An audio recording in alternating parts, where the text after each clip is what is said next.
The news, good evening.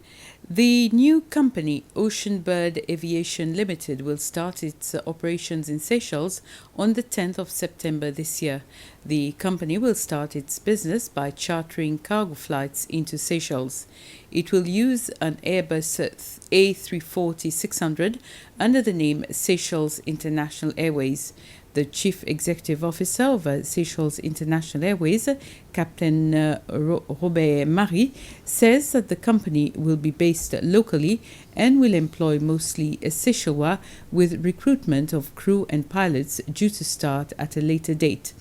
After partnering with France-based company Euro Africa Cargo, Captain Marie further explained that the company aims to deliver cargo to the Seychelles at the best possible price.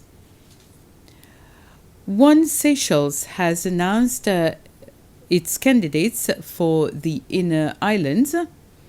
They are Yvon Esther for Grand-Anse Pralin, Elna Etienne for La Digue, and Dean Palegashi for Bessetan Pralin. The party president, Alain Setange, says their chosen candidates will be revealed in installments so as to afford each individual the visibility that is integral for the party. With a central government based in Mahé, we forget that it is also Seychellois who live on Pralin and La Digue. We talk about decentralization, but we never put it in practice. One Seychelles is leading by example, and we've come to Pralin the other day. Now we are on La Digue, and today we launched the Pralin and La Digue candidates. We will do the same procedure right around Mahé by regions. So we will go into the regions, launch 3 or 4 districts at a time, and go round Mahé. This gives our candidates also a perfect feel of Seychelles and also of the region that they live in. One Seychelles has made a pledge to Seychelles. We have a presidential and vice presidential candidate, but we will also contest the 26 electoral areas to ensure that the National Assembly is well balanced for the good of every Seychellois and for our country. The nomination date for the presidential election has been set for the 16th of September, and for the National Assembly it will be on the 18th of September. The Electoral Commission made this announcement this afternoon after a meeting with existing political parties. The chairman of the Electoral Commission, Danny Luca, says that they have decided to print the ballot papers in Dubai. With regards to ballot papers, we have held meetings with local printers, and we have also been in contact with international printers.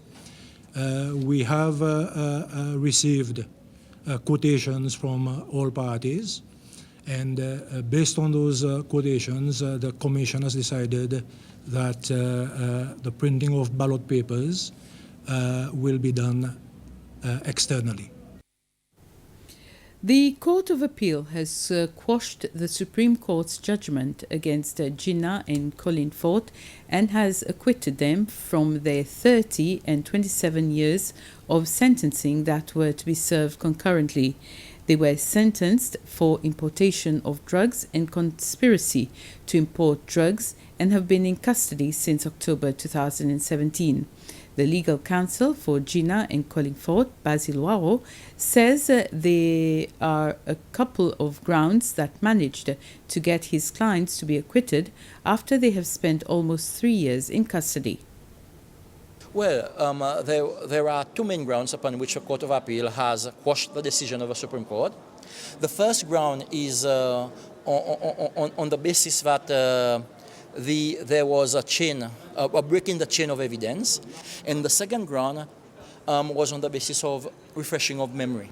A witness is allowed to refresh his or her memory in court, i.e., if the witness has a lapse of memory, the witness is allowed to read his or her former statement made.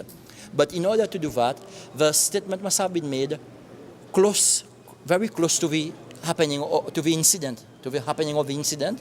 In this case, this was not the case actually. The witness did not write that statement herself. It was written by an NDA officer, and there was no evidence to show that she had verified the content of that statement.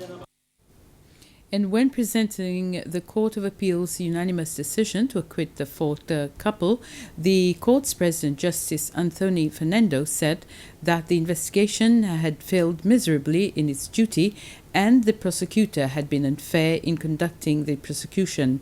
He also added that the trial judge had erred in his judgment. There are several cases that come up before the court where we feel, the case has not been proved to the standard that is expected by the courts. That is, as I said, beyond a reasonable doubt. The man on the street might think, this is a very small jurisdiction. This is one thing, this is a fear, this is a worry that all of us have, being judges of the Court of Appeal. Let me tell you this, a small country like Seychelles, with a very small population, right? And when something happens, everyone knows who was responsible for it, especially when a murder takes place, or even a case of sexual abuse, or who are the drug lords. They know. But the fact remains, and some of these people never come to testify before the courts. And we can't go on what we have heard from outside. We have to see what evidence has been placed before the court. And that evidence comes up to a standard where we can be satisfied that the case has been proved beyond a reasonable doubt. Because there's the laws of evidence that we are guided by. We can't be a kangaroo court. Get hold of people whom we know are involved in this, just come here and then convict them. The Court of Appeal has today delivered its judgment in 23 criminal and civil cases. That was supposed to be its last session for this year, but has decided to reconvene on the 3rd and the 4th of September to hear the appeal by Vijay Construction Proprietary Limited against a court order for it to pay 20 million euros to Eastern European Engineering Limited as compensation in relation to the construction of the Savoy Hotel at Beauvallon. Vijay Construction Proprietary Limited was awarded contracts for the project. The Public Health Laboratory is expected to move in the near future to a new location, which it will share with an isolation centre that will be built at the ex-National Institute of Health and Social Services Studies at Hermitage. The Public Health Care Commissioner was speaking after President Danifort, who is responsible for the health portfolio, visited different laboratories at the Seychelles Hospital to see how tests for different bacteria and viruses, especially COVID-19, are progressing. Dr. Jude Gédéon says the lab project is in an advanced stage and the health department is well equipped to deal with the testing for the coronavirus. Over the years, as you increase the spectrum of services and tests that you do, as demand increases, there has been also a parallel increase in demand for space to accommodate new equipment, to accommodate new staff, and the space that we're occupying has become too small. For the future, there is a plan to build an annexed public health laboratory to the isolation center. A lot of preliminary work has been done since the previous year, or the initial fund has been secured, and the process of procurement and all these administrative process is still ongoing. As regards to testing for COVID-19, when we started, we had the basic equipment.